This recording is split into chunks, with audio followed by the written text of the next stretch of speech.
Hi.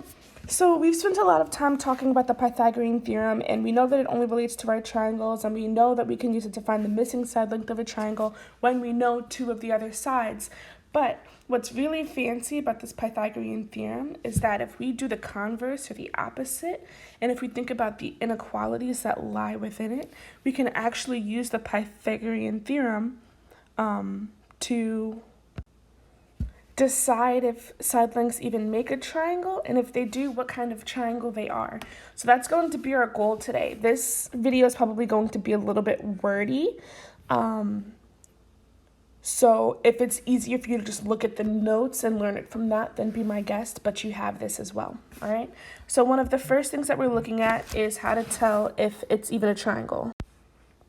All right, so if we want to make sure that something's a triangle, what we need to do is add up two of the sides and make sure that the sum of those two sides is greater than that third side. So we're no longer looking at the squares if we're trying to figure out if it's a triangle. We haven't even gotten to that part yet. We just want to make sure that if we add up those sides, they actually make a triangle at all. So you might be given the example where you have the sides 7, 5, and 10. So to figure out if it's a triangle or not, what we're going to do is we're going to add up two of the sides. All right, so if we add up 7 and 5, we have to say, well, is that number greater than 10? Well, 7 plus 5 is 12, and 12 is greater than 10, so that works. But we have to make sure that it works for all three sets of sides, or all three options. So 7 plus 5 is greater than 10. Then we have to see if 5 plus 10 is greater than 7. Well, 15 is greater than 7, so this one works. And then we have to see if 10 plus 7 is greater than 5. 17 is greater than 5, so this works. So great, this would be a triangle.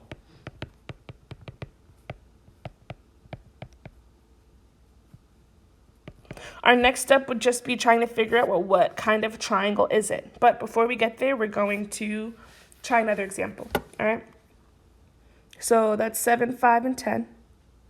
You might be given a triangle or three side lengths that are 3, 8, and 12. In order to figure out if they're a triangle or not, we're going to add up two sides to see if they're greater than the third. So we'll start with 3 and 8. 3 plus 8, we have to make sure that's greater than 12. Well, 8 plus 3 is 11. And 11 is not greater than 12. You don't have to do any more work. This is not a triangle. If even one of the sides doesn't work, it's not a triangle. You don't have to do anything else because that means that this is actually a triangle that doesn't close. It might look something like that. So it's just three lines that are attached to each other. All right. Now, we know that we can figure out if something's a triangle or not. So here's the part that is rather important. This is really the biggest goal of today. We want to be able to figure out if a triangle is acute, a right triangle, or obtuse. Now, we already know that for something to be a right triangle, we have that equation if we think about the Pythagorean theorem. For a right triangle, we know that a squared plus b squared has to equal c squared. But there are going to be occasions where maybe those two numbers don't equal c squared. So that's where we get these other two types of triangles, all right? So if you're dealing with an acute triangle, it would be the situation a squared plus b squared is greater than c squared. And if we're dealing with an obtuse triangle, we'd be dealing with a situation where a squared plus b squared is less than c squared.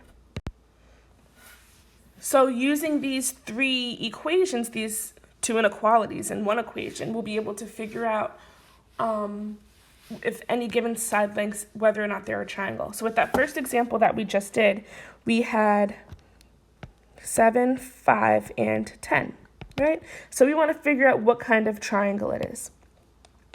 Now, the most important thing to note is that when we're dealing with triangles and when we have dealt with triangles, the biggest side was always considered the hypotenuse. So that's not going to change.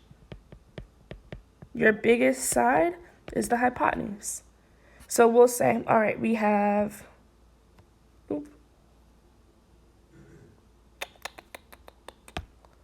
we have 5 squared plus 7 squared, right? Those are going to be our legs.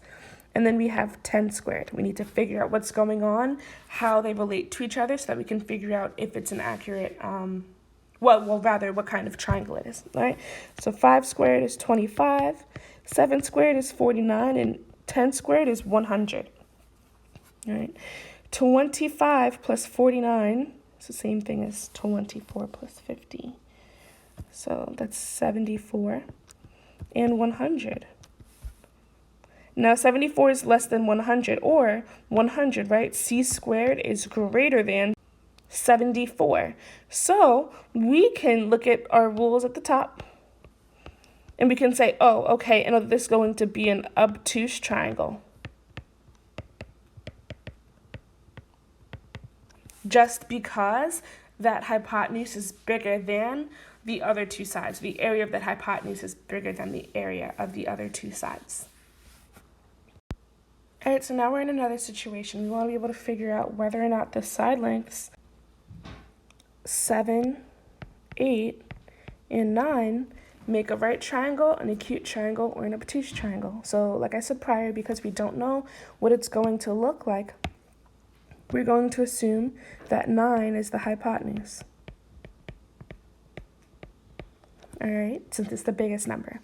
Now, that means that we're going to set it up so that 7 and 8 are our legs. We have 7 squared plus 8 squared, and we're going to be comparing that to 9 squared.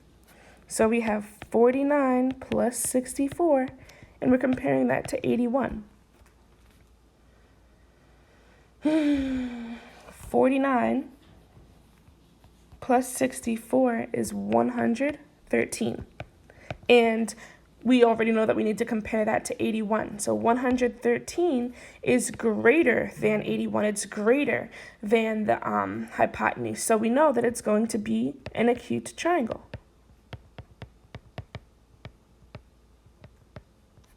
Now, realistically, when you guys are given 3 side lengths, you should make sure that it's actually a triangle first before you do any of this, because if you don't, then you might be dealing with something that's not actually a triangle. But for the sake of what we're doing, it'll probably tell you that it's already a triangle in advance.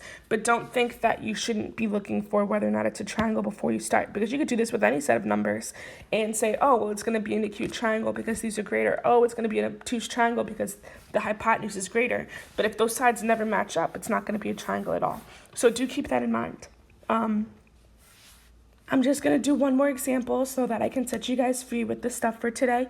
But if you have questions, look at the notes, look at the little anchor chart that I put in there too. And as always, you can ask me questions. Today's not too complicated. You just have to make sure you know what your signs look like realistically. All right, so here's our last situation. We have the side lengths 7, 4, 24, and 25. We want to be able to figure out what kind of triangle it is. We know now that the longest side is always going to be considered our hypotenuse. Okay, so now we're going to set it up. We have 7 squared plus 24 squared, and then we have 25 squared. We know that 7 squared is 49, 24 squared is 576. Please continue to use a calculator if you haven't been, because I know that these numbers are big. You don't have to spend your time multiplying them out because that's a lot. But we know that 24 squared is 576. 25 squared is equal to 625. So when we add all of these up, we get 625 is equal to 625. That's perfect. Since that's the case, and they're equal to each other, we know that this is going to be a right triangle.